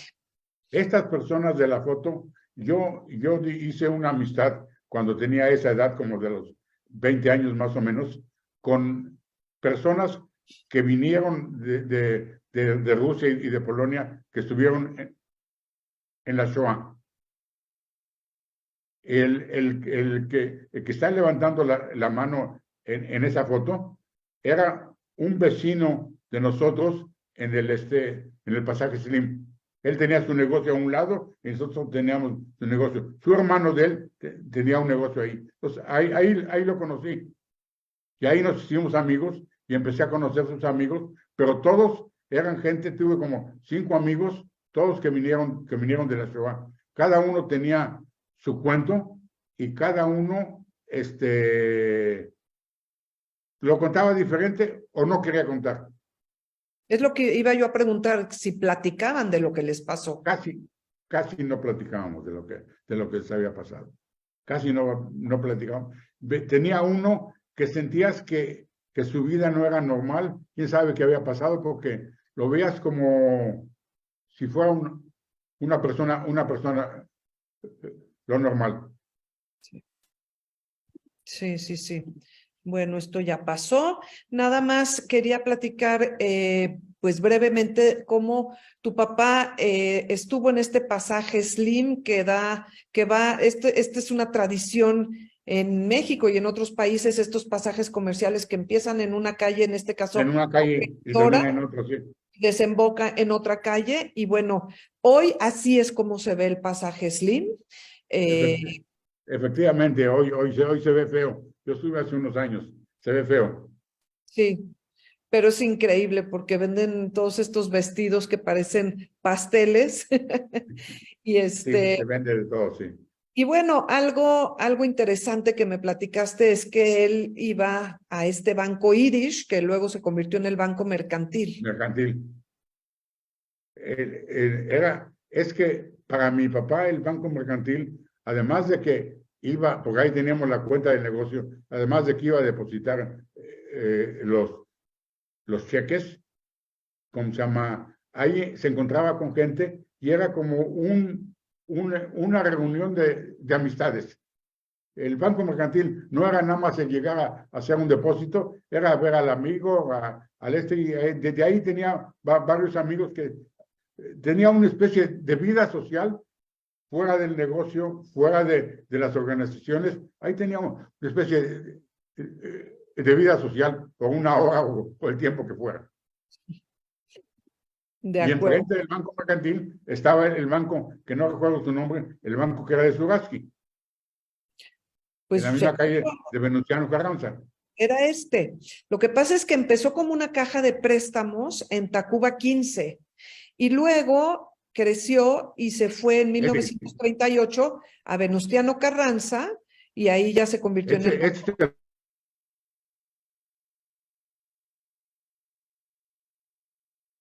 ¿Perdón? Sí, se fue un poquito. Ah, sí. Sí, esta foto es todavía en Tacuba 15 y luego ya se pasaron a la casa de Venustiano Carranza. De Venustiano Carranza. Sí. Bueno, aquí vemos un poco del negocio que, según entiendo, crearon o manejaban los 3 hermanos. 3 hermanos con mi papá. Siempre estábamos juntos. Sí, de chamarras. Bueno, y rapidísimo, qué barbaridad lo tarde que ya se nos hizo, pero Ahí bueno, está quiero mi esposa con su prima. que nos cuentes de volada cómo conociste a esta mujer de la izquierda, cómo se llama y bueno, pues de esta pareja que fundaron por tantos años. Ella se llama, en español, Dolores, es Lola Bax. Lola Bax, a ella la conocí porque ella entró a trabajar también al grupo de la segunda generación del Keren Kayemet. Estas fotos que mientras nos cuentas son de su familia antes de que ella naciera, pero son fotos... De la familia de ella.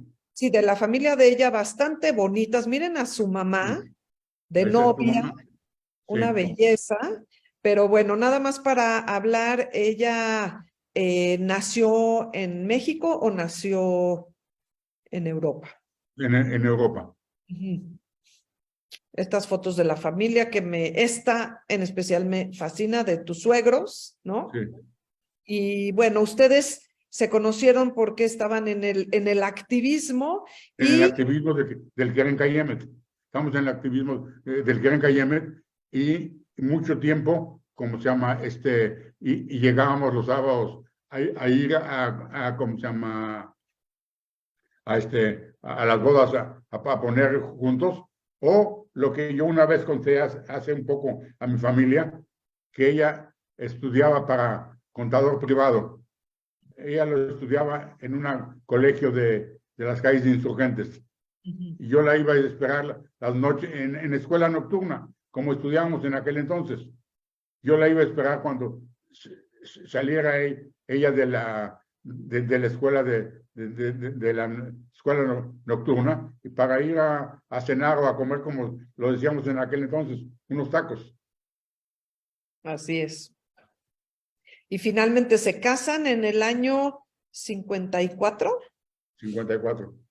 en la sinagoga de Justo Sierra. De Justo, exactamente.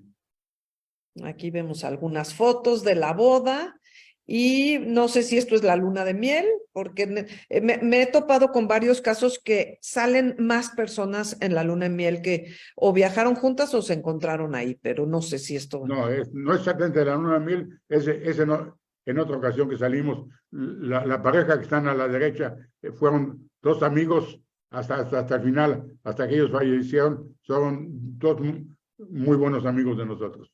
¿Cómo se llamaban? Era Enrique London y Pola. Ah, perfecto, conozco a sus hijas y las quiero mucho. Sarita. Pola Sarita, sí.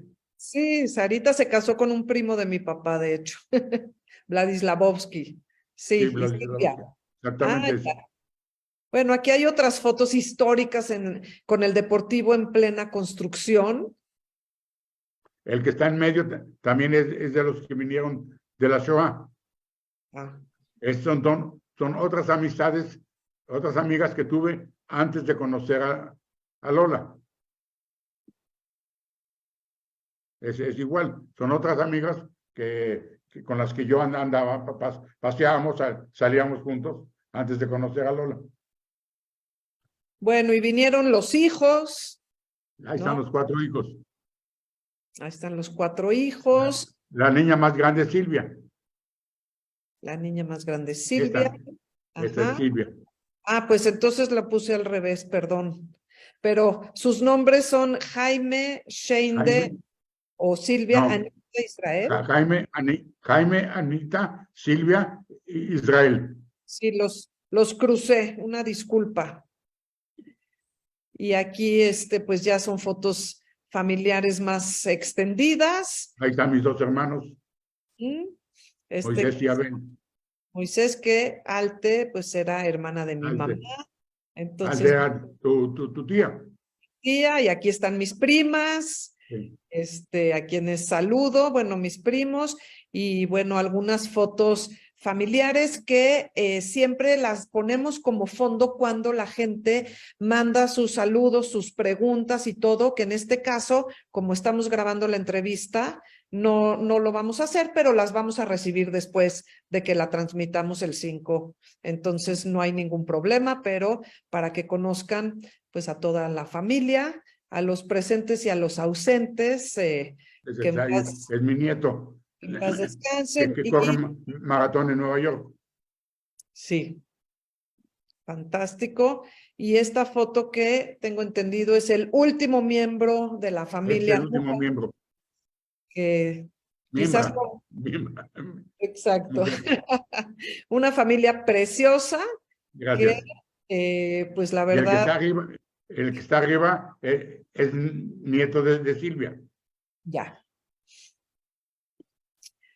Bueno, en estas cuestiones siempre aprovechamos para anunciar las próximas actividades que tendremos en la sinagoga histórica, como la visita al barrio judío, que siempre es el segundo domingo de todos los meses a las 10 de la mañana. Y no se tienen que inscribir antes, pueden llegar porque se hace con quien llegue, o el tercer domingo de cada mes que Vania nos ofrece una visita guiada dentro de la sinagoga, pero con mucho detalle y también con objetos ceremoniales, y vamos a tener, bueno, pues esta obra va a ser un día antes de que se va a pasar esto, entonces una disculpa, pero sí tenemos tiempo de anunciar la presentación del libro Olvidarás el fuego, de Gabriela Riveros, que habla sobre la familia Carvajal y los judíos en tiempos de la Inquisición, pero va a ser una presentación única porque va a contar con el grupo Sefarad en vivo, que va a hacer una lectura de textos con música en vivo. Va a estar la autora, que viene de Monterrey. Vamos a tener una visita guiada a las cárceles de la Inquisición. Entonces, pues, ojalá no se lo pierdan. Aquí pueden ver el Facebook, el mail, el YouTube, para que nos contacten y puedan estar informados de todo lo que hacemos.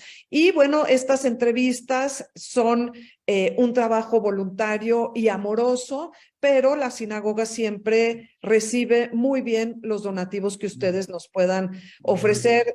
Si es que se les antoja, aquí está la información, o nos mandan un mail y ya les mandamos la información. Y bueno, quiero agradecer muchísimo a Ilana, mi prima adorada, que pues ella fue la que me dijo, ¿por qué no entrevistas a mi tío Israel? Y antes de Ilana, Paisy, su hermano, me mandó las memorias que escribió Isaac y se lo agradezco mucho. Sheinde me hizo favor de mandar muchísimas fotos, Israel también, Norma y Jane Lupa y todos en esta familia que me apoyaron muchísimo. Entonces, pues creo que con esto terminamos la entrevista, pero vamos a seguir la comunicación el 5 de diciembre, como siempre, el primer lunes de cada mes a las 7 de la noche. Y bueno, no sé, Isaac, si quisieras comentar alguna cosa más, con mucho gusto, antes de que cerremos esta sesión. La verdad es que yo estoy muy contento de haber hecho esta plática y de que salga un poco de la historia de la familia Lupa, que esto va a quedar para mucho tiempo, y los que de familia Lupa que llegaron últimamente lo puedan conocer. Claro, y algo que yo quería decir, que con toda la prisa del tiempo ya no lo dije, pero esta es una historia de migración doble, porque por un lado hablamos de la migración a México, donde tú naces, pero tus padres fueron inmigrantes, pero tú eres un inmigrante que se fue a Israel, pues de algún modo cumpliendo el sueño sionista de toda la familia. Nada más, si nos puedes decir en qué año migraron a Israel, y bueno, ya toda tu descendencia es israelí. Sí, 1972. 72. 72. Ok. Entonces, pues gracias por compartirnos toda No, tu historia. las gracias son para ustedes, por permitirnos compartir todo. muchas gracias a los dos. La verdad es que un testimonio más para que todas las nuevas generaciones sepan de estas historias de nuestros inmigrantes, y la verdad es que para nosotros es un honor y un gusto poder escucharlas. Gracias, señor Isaac. Gracias, Mónica. Y pues primero Dios, nos vemos el 5 para pasarla. Gracias, Anita. Gracias. Y ahí te pasamos los saludos y los comentarios después de que se transmita el 5 de diciembre y que todo mundo la pueda ver después de ese día en YouTube. Ok, muchas gracias. Y en Facebook. Perfecto. Sí, muchas gracias. Que estén muy bien los dos. Gracias, Igual. Anita, Gracias. por todo. Bye. Gracias a ustedes. Bye, bye. Bye. Aquí estamos. Es más fácil siempre con las entrevistas en vivo, pero bueno, estos problemitas técnicos de repente suceden, y lo bueno fue que lo pudimos arreglar. Así que yo creo que estuvo muy bien. En Facebook y en YouTube se la podrán ver corrida. Vamos a hacer una edición, se va a poner la grabación bien, así que no se preocupen si alguien quiere volver a verla, o la gente que no la vio y la verá bien, así que no nos preocupemos por eso. Perfecto. Pues yo lo que creo es que es mucho mejor. ¿Sí me escuchas, Anita? Sí. Es mucho mejor tener pues a los personajes en vivo, pero de cualquier manera pues fue una oportunidad de poder entrevistar a una persona de 90 y algo de años, 91 años, que vive en Israel. Hay otra probable entrevista en el mismo esquema, y todas las demás yo espero que seguiremos teniéndolos aquí en vivo y en directo, pero bueno, son oportunidades. Yo te agradezco mucho. Se me olvidó, bueno, no se me olvidó, de que filmamos la entrevista a hoy, surgió un evento nuevo para el 20 de diciembre, en el que con Abigail Jotar, que es nuestra actriz, vamos a tener una fiesta de Hanukkah. El 20, que es un martes, vamos a prender la segunda vela de Hanukkah, vamos a tener una obra de Bashevi Singer, vamos a festejar, vamos a comer sufganiot, vamos a estarlo anunciando en breve en todas las redes de la Keile y de la sinagoga, y ojalá nos acompañen. Y bueno, pues buenas noches a todos, a todas, y gracias a Anita, a Raquel, a Vania de la sinagoga, y a todos los que nos siguen aquí acompañando con semejante paciencia. Muchas gracias a ti, Mónica, por estas pláticas, y por supuesto al público que nos acompaña tanto en Facebook como en Zoom y en YouTube. Gracias a todos, que descansen, y pues nos vemos pronto, primero Dios. Buenas noches. Bye. Bye, que estés bien, todos.